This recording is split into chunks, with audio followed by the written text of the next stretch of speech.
Hey guys, welcome back to the 429 podcast. I'm 4. I'm 2. And I'm 9. And we have another Techcast Friday for you. So, Woo! Yes. I forget. Honestly, I forget what week this is. I feel like we've been doing these forever. Anyone know? Any idea? I'm looking it up right now, actually. Techcast 99. It is Techcast 12.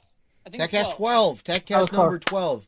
I was very close. What is this? This is month 4 now. We're officially 4 months into Techcast also. Officially, this is the 4th month of Techcast. That is correct. That is nuts. And we had a hell of a lot of news to go through. We do. All right, so let's get right into it. Anyway, last couple of days have been pretty special. I'm sure you guys know what it is, but any guesses what the last couple of days have been? Any ideas? Just randomly. All I know is like the Apple event. That's all I'm aware of that happened this week. Nope. It's Prime Day. Oh, Prime Day has been occurring. I was going to say, with 4, it's always Amazon related. Absolutely. So it's been Prime Day for the last couple... Well, I forget exactly when it started, but I know yesterday was Prime Day. The day before, I think, was also Prime Day. I think it's a 2 or 3 day event. It's a 2 day event. Yeah. Wait, so how's it a Prime Day when it's like a week event? It's a Prime Day, and then the S is very lowercase. Well, how is it Black Friday when most of the deals run all week? That's a good well, deal. no, they run mostly on Friday. No, actually, well, to be fair, Best Buy has their Black Friday deal yesterday. They did, actually. They did. Yeah. So, freaking October. Don't worry about it. You guys know how it is, right? A ton of stuff has been on sale. I know that some big sellers have been like Sony noise-canceling headphones. They're like $110 off, so they're like $90 right now instead of $200. AirPod Pro, they're $50 off. The Amazon stuff has been really cheap. Like their Fire 7 tablet is $40. Yeah. The Amazon Amazon branded stuff is always really cheap during their Prime Day. Absolutely. Did you guys buy anything? Actually, I did. I was not aware of the sale event, but either way, I'm not buying anything. I did, actually. But funny enough, all the stuff I bought wasn't on sale. So. Oh, gosh. So, it was stuff like... That means 9 is broke. No, it wasn't really like low price stuff. It was like a phone, like an earbud holder, and a couple of bands that I wanted. So it was like $10. So it didn't need to be on sale. Yeah. Well, I also bought something. I bought a TV the other day. I got a 43-inch Samsung Q60. It was like $100 off. So couldn't go wrong. I saw it on sale on Amazon. And then I was like, let me just check Best Buy. And then 9, it's funny you say that they ran their like matching, like competing sale, because I found it for the same price at Best Buy that it was on Amazon. So then I just went right there and I picked it up that night and got it. So yeah. Wow. Best Buy sounds really good with that. I think it's definitely not a coincidence they ran that Black Friday deal at the same time as Prime. However, I will tell you, if the prices were cheaper on Amazon, Best Buy was not going to be able to price match me, so they won't price match on Prime Day or other like major sale days. Which is... it's funny you say that, because I actually was trying to Prime match on the day of Prime Day with Best Buy. Mm-hmm. They had a great like bonus selection that it comes with, but I wanted Amazon's price. Yep. And the guy straight up told me like, yeah, we don't match it on Prime Day. And I told him, like, the sale's not even for Prime Day. It's just a sale they had before Prime Day and still going on. And he's like, but it doesn't matter. And I'm like, Prime Day. So anyway, that's been a really big thing. A lot of people get their shopping started early. It's the season. It's the season. It is the season of spending. Quickly. Season of spending, baby. Into our next piece of news. Twitter had a fairly large outage today for a lot of people. Didn't notice. So I want to say it was about an hour and a half. Probably it was about an hour and a half, and they actually tweeted about this, saying that, hey, we're aware that Twitter's down for a ton of you. They're working to get it back up and running. On the bright side, though, they think it's just some internal troubles and don't have any indication of a security breach or a hacker or anything. So on the bright side, who was the engineer that was testing in production? Come forward now. I think I sent you guys something like that the other day. Remember? Yeah. I saw did. that. It was for Disney, some right? service sends out like a test email to like every phone that they're on. It was Disney, right? I think it was Disney. It was Disney service. Mm-hmm. Yeah. That was funny. That's funny. It's gotta be awkward for that one guy who actually has the app on his phone, and he's like, "Oh wait, it's just my phone." Wait a minute. That engineer goes, "Oh, cool!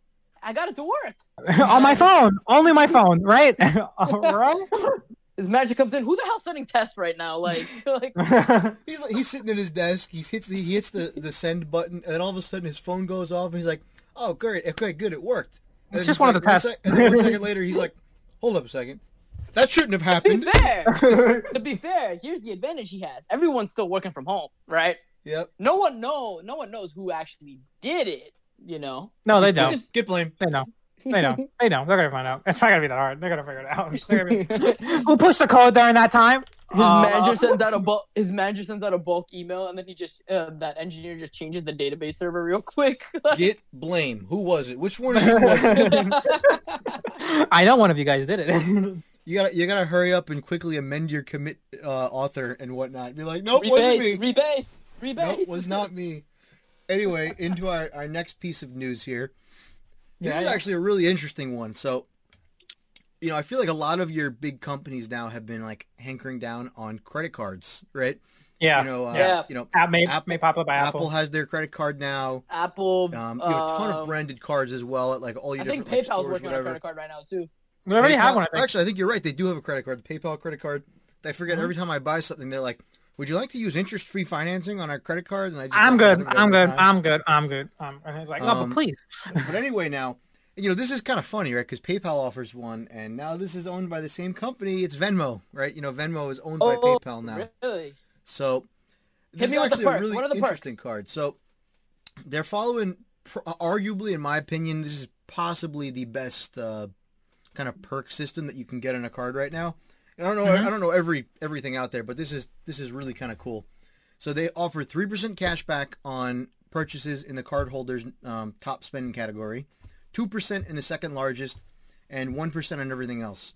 So that's, it's pretty cool. It's very nice. There are some other cards that, are very competitive and offer similar rewards, but I think the actual, like, hey, we're going to automatically personalize your card to what you spend the most on that month is just kind of unique, and not a whole lot of other places offer something like that. So what do you guys think? That's actually really dope. Yeah, from reading this, it seems like they're really trying to target what Venmo's audience has been, kind of like young adults. Yep. Right, which is pretty cool because like it seems like they're trying to like target for people who just like are in college or out of college and who may have difficulty applying for cards. It seems like they're trying to make it really easy to people get a credit card and the good benefits are to boot. Yeah, and then too, what do you think? Usually, like with these rewards programs, they're always like gimmicks to me. So I've never really been a huge fan of all of them, but like I love gimmicks. But with that being said, like it's actually pretty dope. I like everything they've really come out with. I think Venmo is just a seamless service across everything, right? I've been using Venmo for years now, right? Yep. So I'm kind of excited to see and like their debit card experience from like what I've heard my friends use. It's been really seamless, right? So I'm very excited to see how the credit card plays out because I think it's gonna be just as seamless. And it's going to be really nice to see and everything. Now, to be fair, I also want them to, like, take away that whole, like, social, like, aspect of it, right? Nope, like, I don't want people knowing I spent. Everyone's going to know exactly what you spent. Right. Just go on private. Like, it's easy. Bam. Yeah, so I'm on private. Yeah, so I'm on private now for most of my stuff, right? But it's like, I don't want, like, everyone knowing I go to Qdoba every Wednesday or something like that. You know. Like, you already know. I know. I do like the credit card design. That's wicked cool. The fact that it's the same. I think it's the same personalized as QR. Yeah, it's the same as their what's it called? Their debit card. Their debit card's actually pretty much the same. I've never seen a debit card. And their cards are weird, right? They don't follow the horizontal card system like everyone else in the world, vertical. Right? They go. It's vertical. Yeah, they go with a vertical card system. It's like a QR kind of thing. It makes sense if you think about it because a lot of them are chipped now, and they're inserted vertically. So it always made it weird that like card that's like kind of focused design wise horizontally, and then you just kind of plug it in vertically. Also, it's the Venmo vertical card, right? So is that really the name? Yeah, do they have like a brand? Like, do they have like a claim on that or something? I'd be curious to find. I don't know. That'd be kind of cool. I don't think so. Venmo I don't think vertical card. I don't think so. I think it's just a design choice that they kind of stuck with, and it's been working out for them. And it makes sense from my point of view. It's just like a type of thing where like it's just a color associated to a brand. It's just their type of style that they just made. I know you think that some of these like card perks are like gimmicks, but like I actually tend to really like them because like, one, I just like credit cards more than debit cards, right? You're way safer on a credit card. If fraud happens, it's a lot easier to actually claim it, and it takes less time to get your money refunded. all the perks. I mean, it's just free money in your pocket so long as you make sure you pay back your card and you don't spend money you don't have, right? So long as you can be diligent about those things, and I mean, the perks are they're literally just free money in your pocket, at least for me, right? And I know a lot of people will be like, oh, but just by having a card, you're inherently spending more money, blah, blah, blah. I disagree with that statement, right? You just put all your day-to-day expenses on the card. Yeah. And that actually helps you budget out more. Like, you can actually, like, realize what you're spending, right? I absolutely agree with you on that. I disagree with a lot of, like, these, like, money financial guru expert people on that because, I mean, I think it's just about diligence. So long as you can keep to yourself and, like, make sure that you're not going over your set budget and, kind of know what your expenses are going to be, like, it's really, like I said, it's just, I guess in Venmo's case, it's between 2 or 1% on everything you buy. So, it's also safer in the same, like you said, security and stuff like that, and also having credit line is also pretty helpful when you just have the emergency. It's honestly super important, right? I don't know how the rest of the world really functions on all of this, but I know in these states, right? It's super important to, if you have credit, get on that early, right? Just because, like, 100% to build credit and all that. Yeah, like I was talking to one of our friends the other day, right? And I'll tell you guys who after the call, but like was walking him through some finances stuff, and like he still doesn't have a credit card, right? Which was like an eye opener to me, right? And I told him to reach out to me or Nine because like we've been doing this for a while, and we were like, all right.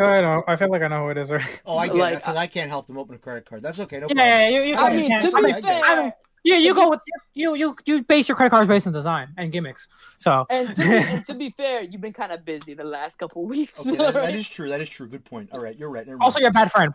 That's the other one. Absolutely. But like, I was surprised, and I was like, no, you got to get on that like soon, right? Especially because like he has an apartment now, or like eventually he wants to buy a house. Like it's better if he gets in his name and stuff, right? Definitely know. So it's like, yeah, I dropped hints right now. Yeah. We'll call him number 7. Number 7, if you're out there listening, it's you. I mean, the only good thing, right? I guess you could always do like a manually underwritten house where like you actually go and get like income driven like determination based for your mortgage and whatnot. Like you don't always need credit. There are other ways for you to qualify for mortgages, but they're harder and less common. It's harder, right? It's doable, but it's hard. It really depends who you're getting the mortgage from, Yep, very true. That really depends on the whole thing. I know a lot of banks, like Bank of America, for example, they really want a like direct credit line. That's like a big part of the assessment, and basically their whole calculations of what you're eligible for. That huge. I think I read it online. 30% of what you're estimated to get is based on your credit alone. Yeah.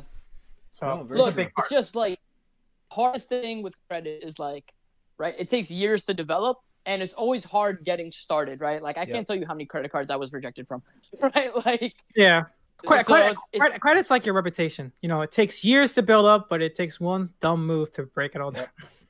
Or getting your social security number. Let's move on here. All this talk about houses kind of has me thinking about our next 2 articles. Wait, what? Working from home. We have 2 new companies that have now just implemented permanent work from home after COVID-19 restrictions are lifted. Right, so even after the pandemic, this is going to be permanent for them now. Permanent. First one, it's going to be Microsoft, believe it or not. So, they've also now set the route. They're going to allow employees to work from home permanently. It's going to be a hybrid system where some of their employees will still have, their permanent desks or whatever. But if you want to work from home and your job allows you to do it and your team and management is fine with you doing it, you can actually choose to give up your permanent workspace, work from home full time. And you'll always have space at their like shared desk centers and whatnot. Yeah, hot desk, right? Yeah. So, I think that's really cool. And then also after Microsoft, we've got Dropbox taking a similar stand where they're going to be once again permanent work from home. So wow, so there's a lot of companies now out there, right? We got Siemens, we got Facebook that said about 50% of their workforce is going to work from home. Google. You have now Microsoft. I think Google was the first one, right? Siemens literally already sold their headquarters. Like they the pandemic started, they were like, all right, I guess we don't need this. We don't need it. So Siemens went to like the extreme end, right? So Siemens was like, all right, basically everyone's working from home except the lab techs who just need to be in there for like all the chemical stuff that they do, right? But like everyone else, they were like, nah, work from home. And Microsoft is actually following the same philosophy, right? Microsoft's like, unless you got to be here and you need like access to specific hardware, just go home. Like, It makes sense. It makes so much sense, right? Go ahead, now. Go ahead. I'm happy with this, but at the same time, it's like I hate this, and I'll tell you why I hate this. Right? I don't know if you guys have noticed, but like finance earnings have been coming out, and then there's been so many different like stories with working and everything, right? Yeah. The average workday, and I can't wait for studies to come out on this, right? They're working on studies on this, but the average workday has passed 8 hours a day, right? The average workday is close to maybe 11 to 12 hours now for an average person, just because you don't want to know my workday. Yeah, exactly, right? Like you could just take 4 for an example. You could take 4 for an example who works like 17-hour days, right? And it's like, it's just insane because like, you used to have that balance of, all right, I'm out of the office, I'm done with work, right? Yeah. Now it's kind of like, well, shit, like I'm just always working, right? So yeah. It's been a huge like I think drastic change because it used to be that when you used to work from home, you still worked 9 to 5 because once your coworkers logged off at 5 o'clock, so did you. But now it's kind of like, all right, well, all my coworkers are on till like 8 o'clock now, so I guess I'm on till 8 o'clock, right? It's kind of funny though, right? Because like I feel like it's you can easily mix like your personal life with your work life. Like for example, I agree with that though. Me and my family are sitting at the table, right? We're hanging out watching TV or whatever, and like it's really easy for me to be there, like still be involved, but like have my laptop out and just be like kind of doing things, right? Like like so I easy can't tell to you do that, and like it doesn't really feel like work at that point, but like you're working still, like in your personal life now. Like I can't tell you how easy it's been for me to like run errands throughout the day now because a lot like I'm about 2 hours from like where I work. So it's like it used to be hard for me to run errands, and I could only run errands on the weekends because like that's the only free time I really had. Every day. Yeah, so it's like it adds up real quick. Now that I'm at home, it's kind of like, all right, I gotta get a haircut. Yeah, I just call up my barber. What time you free? I just walk straight in, right? Take an hour break from work, get a haircut, and come back and work, right? So it's like, I like that flexibility aspect, and I think maybe it's just a knack on me. Maybe I just gotta get better at my work-life balance. But like, I don't know. It's interesting. I mean, you definitely do lose something. You're right. Definitely, you do lose something, right? I mean, there's definitely cons to this. I mean, you lose that culture that you get. You don't get that interaction with your people. I honestly, I just miss my coworkers. I want to be sitting in the office with them and like chilling, talking, and like just BSing for like an hour. It's hard to keep that. Right? It's hard to keep that during the remote. Everyone's kind of like stuck in their little, I guess, like home cubicles, and it's hard to make that connection unless you make that voluntary action to like connect. You really do have to connect. I've seen some teams kind of like go out and go. You really got to go above and beyond. You have to make the effort to like connect with your teams now, right? Yeah. Like maybe if you want to throw something on the schedule, spend a couple hours with your team, even if you don't have anything you're actively working on together. Just being on Zoom with each other, can kind of help foster some more communication and whatnot. 100%. More office-like atmosphere where you could just be like, oh, let me turn my camera on real quick. Oh, hey, John Smith, I need this real quick. I have a question real quick. I think the biggest thing, though, for me personally, though, is the people outside my direct team, right? Yeah. I used to just go get lunch and just bump into like 7 coworkers on my way down who work in other divisions or hell, even other parts of the firm or other offices, right? Yep. And they were just visiting or something. Like, that's definitely different. Like, I don't get that vibe anymore, right? So it's like I don't see one of my, like, unless I'm very explicit about setting up a catch-up time with someone who's in a completely other division, completely other team, completely other, like, universe than me, right? It's kind of hard to do, whereas I used to just run into them when I'm picking up, like, my 3 o'clock coffee or something. It's just me and the dude that works the Taco Bell drive-thru now. That's it. Just me and him. Yeah, basically that's how it is. Yeah, like it's just us two. No more other people. It's just like, okay, let me give him my card. I don't want to like get dirty with COVID virus stuff. So like, don't make eye contact. Like no contact. Get it back. That's the extent of my human connection throughout the day now. 100%. Like it's crazy. Anyway. But keep on. We got another pretty cool piece of news here. So this is actually pretty big. So Amazon is actually now going to be streaming playoff game football. Oh, I like that. I didn't hear about the deal with Viacom CBS, and this is interesting because if I had to guess based on this article, it looks like they're going to be using Twitch to handle a lot of this streaming. Can someone most likely? But hold on 1 second. Wait, you said it's a partnership with CBS? No, they're sharing the streaming deal with CBS. Oh, so it could be, right? Like, I follow a lot of football. You guys know I'm a football junkie, right? You are? It's like, it could be, because CBS is known for just streaming the AFC games, right? Yep. The American Football Conference games. So it could be that Amazon gets the NFC games, right? Yep. So that'll be interesting to see how that plays out. That's sort of like how Fox and CBS have do it now during the regular season, right? Yep. So like Fox gets I think Thursday Night Football, and then ESPN gets Monday night, and then CBS gets AFC. And I do just want to point out they're going to be streaming it on Prime Video and Twitch. Prime and Video Viacom CBS will be carrying the game on CBS I got Prime Video in the US. Wait, so if they're streaming on Twitch, so is the game free? I really guess don't know. I mean, let's. I guess CBS, it better be. Blah, blah, blah. I'm not watching it. I don't know. This article doesn't specify. I'm not watching it if it's not free. I mean, you don't watch football anyway, but Well, now I can watch it for free. So. And I think the main question here is, right, and this is something that bothers me every year because I'm mostly on streaming platforms, right? Mm-hmm. So the main question I really have is who's I'm waiting for them to actually stream the Super Bowl, right? So Super Bowl, if you guys don't know, right, Super Bowl is actually one of the major sporting events that's actually just not streamed, right? Mm-hmm. You need a so cable. Typically, you need a cable box to watch the Super Bowl, right? It's really hard to get a good stream for it unless you bootleg it from Reddit. That might be new. Right? That actually might change though, because if you look at it, for example, YouTube TV, they now have a variety of sports offerings. Yeah, but that's $60 a month. It's still getting a TV package, right? So it's of course it is, right? But you got to realize it's still way cheaper than buying Optimum or Fios or any of your standard cable provider, DirecTV, right? I mean, those guys are charging $30 per box in your house versus it's insane. YouTube TV. You can load it up on whatever TV you're looking at, right? So, 100%. Yeah, definitely. I think change is coming, and I know Amazon's been a big proponent of this. Amazon himself has gone to the NFL and was like, "Yo, we want to stream the Super Bowl." They said this the last 2 years in a row, right? Mm-hmm. NFL's like, "Yeah, I mean, we can't really kind of do that." Amazon's gonna be like, "Well, Amazon's just getting bigger and bigger every year, right?" So it's now Amazon's at the point where they could just demand that, all right, we're streaming the Super Bowl, come and get us, and the NFL's gonna be like, "Okay, all right," Yep. Anyway, so I think moving on. we'll see how it plays out. Yeah. This is kind of a pretty small one, but pretty interesting. App developers now on iOS will be able to accept pre-orders for up to 180 days before an app's release.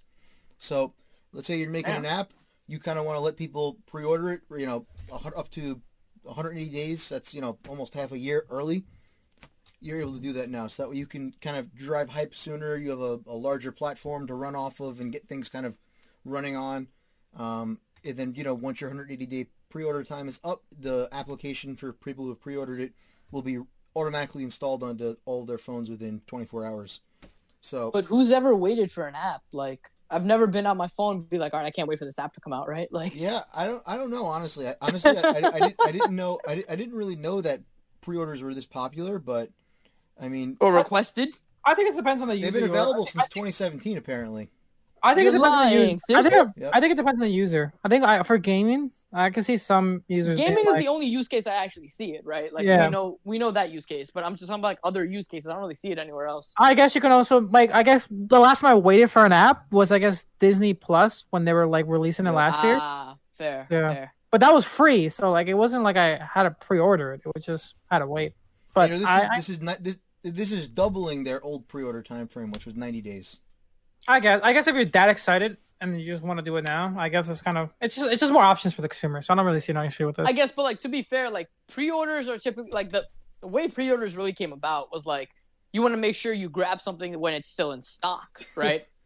Apps are everyone can get an app, right? I think pre-orders have changed from not even.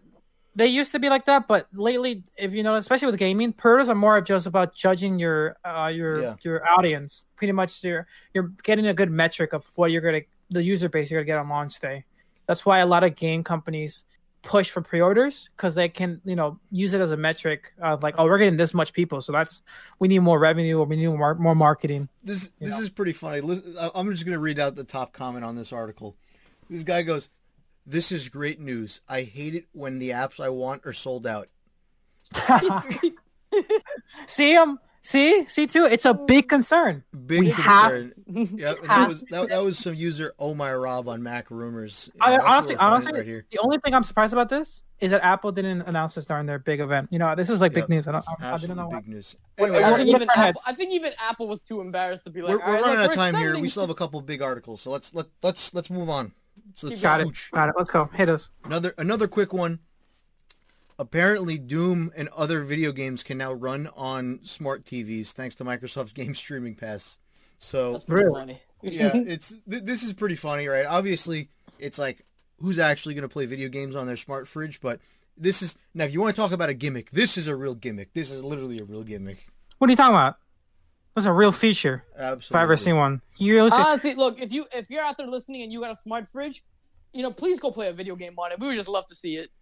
Play a video game on it and then send it to us on Instagram and we'll add it to our story. What else would you get a smart fridge? Clearly, it's just to play video games. I mean, what else do you do on fridges? 100%. Absolutely. All right. Anyway, we have about 3 articles left to go through. Let's go. Rapid fire. Rapid fire. Next one. This is a pretty big one, actually. Robinhood internal probe finds that hackers hit almost 2,000 accounts on their platform. So this isn't really, I guess, like having data stolen. It's not like they were breached. The article kind of makes it seem more like a whole bunch of their user accounts were broken into and funds were siphoned out of their accounts. So that's what's the real? That's pretty big. It appears. Wait, so people actually lost funds? They lost funds. It seems like this was a major phishing attack. Is kind of how this article is portraying it. That's definitely gonna go to the SEC, bro. That's a huge run. Well, it could, but here's the thing, right? Like, Robinhood has been urging people to put on two-factor authentication, and like Robinhood can't force people to enable two-factor. Like, if you get your email phished and your account gets compromised by your own, I guess, negligence, like, that's not Robinhood's fault, right? Your username, you have a password, these are standards. If you don't want to enable the added security features, and they're not legally responsible to force you to do that, I don't know if they really have any risk, if they're really going to do anything about this, because I mean, it's as a user, it is your responsibility to kind of control your login credentials, right? I think that's if it's phishing, then there's nothing really on Robinhood's end. But if this is like database breaches, definitely something's up, right? So, all right, but keep going. Hit us with the next one. I know we're running short on time. Yep.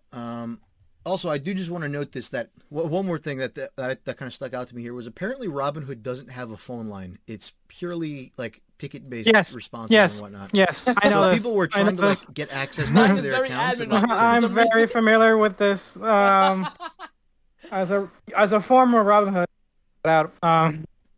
what's it called? It is it's very annoying.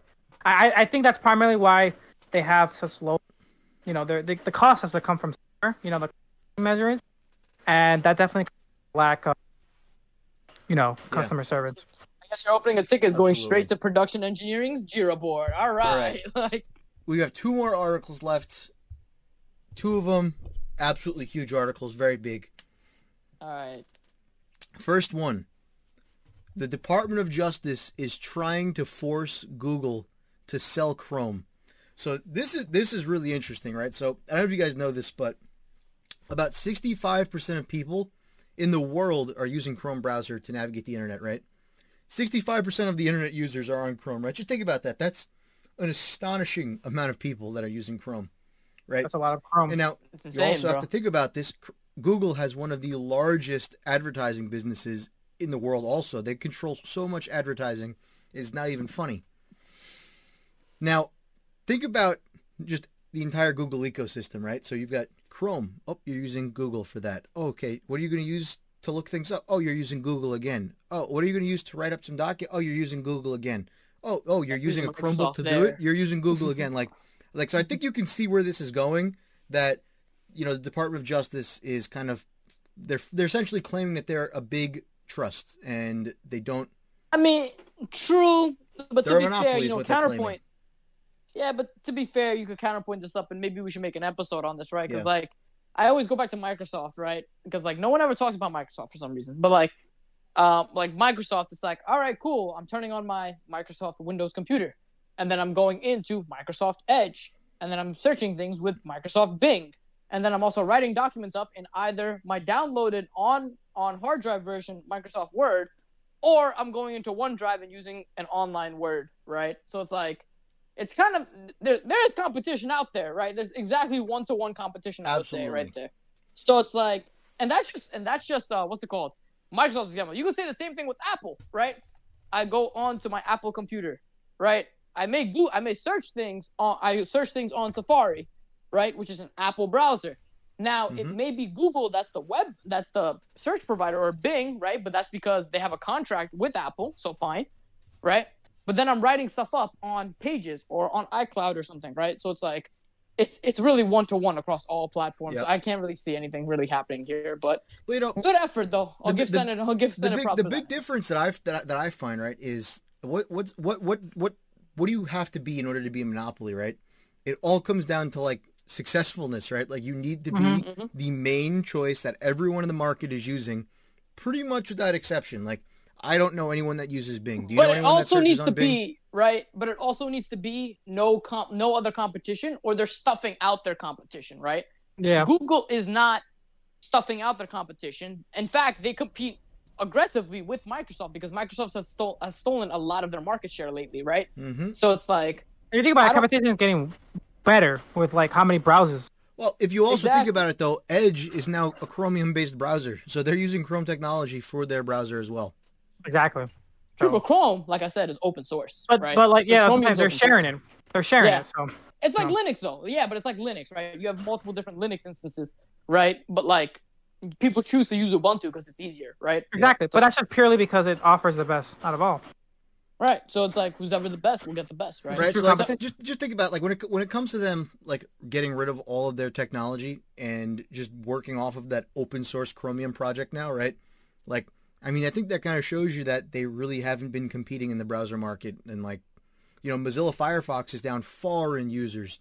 In terms of browsers, I mean, I'm on an iPhone, right? So I use Safari on my iPhone. I have Chrome also. Why do I have Chrome? Specifically for when I need to have like easy accessibility across ecosystems. But like, aside from me using Safari on my iPhone, like I use Chrome for everything else. So and I use Chrome for pretty much everyone else does too.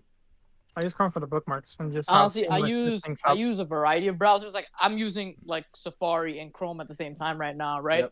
Yep. And I'm using on my phone. I use Safari, but like at work I use Internet Explorer or Chrome, right? So it's like I'm kind of all over the place with browsers.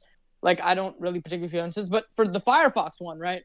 You know, Firefox, you know, it's like every major company in the world, right? Like they sat on their laurels. They were like, okay, no, like, you know, we got people coming in. We don't need to improve, right? So they never improved. Chrome, the new kid on the block, came in, improved, and did an amazing job at the browser market, right? So it's like they really changed the game when it came to browsers. And one of the main changes, right, is like, and I won't go longer on this because it's more on the technical side, right? But it's like the way that they separated each of the tabs into separate processes instead of threads, right? Absolutely. Yeah. That was the biggest change, and that was game-changing for the browser industry. But I don't know. We could talk more about this on probably an episode or something. Yeah. Anyway, last article. Huge article. A lot of history for this with us right here on the 429 Podcast Techcast. All right, I'm excited. NFL? Herman Miller has released a new gaming chair. Ladies and gentlemen, give it up for them. We now have the Sail gaming chair, SAYL. We came full circle. This chair doesn't appear to be like a partnership with Logitech. I think this is their first standalone gaming chair they've done by themselves. They're growing up. So they don't need training wheels. So side note, did they just steal Logitech's like info? Like, quick question here. Like, I mean, perhaps. Who knows? Maybe. I mean, there's no Logitech stamp on it, but these colors look oddly familiar. So I'll leave it at that. I don't know, man. I mean, to be fair, that's what most partnerships are about. They're like. Also, though, to be fair, like, what color do you expect with a gaming chair? Like, pretty much any gaming company uses the same exact colors. It's like bright or like like colorful colors or like purple? Black. Like that's it. All right, but hit me with the price. Is it still a $2,000 or $5,000 chair we're talking about? Well, it's a $725 chair. Okay, that's not bad for Herman Miller. So it's like I'm buying it. But I think the Logitech one looks a little bit more comfortable with the Herman Miller. Like I'm a little bit more leaning towards that, but this looks like pretty interesting as well. It's for the budget consumer. How do we come back to freaking Herman Miller again? Absolutely. How do we not come back to Herman Miller more? Herman Miller, you're out there. Yeah. Anyway, Herman Miller, if you're out there and you're listening, we're open to sponsorships. I'd love to sit in a Herman Miller chair right now while recording Techcast Fridays. I'm really good at sitting chairs. I've been vouched for that. Anyway, we are actually out of time. I mean, actually, I think we went a little bit over time, but it's okay. Herman Miller. Those were some interesting articles we had for this week. Let us know what your favorite kind of piece of news was. If you bought anything cool on Amazon Prime Day, let us know. Or Black Friday, yeah. quote unquote. Or quote unquote, I guess like matching Amazon Prime Day really is what it is. But this has been the 429 podcast. I am 4. I'm 2. And I'm 9. And we will see you on our next Monday episode. Enjoy your weekends, and we'll catch you later. Don't forget to follow us. Bye, guys. Later.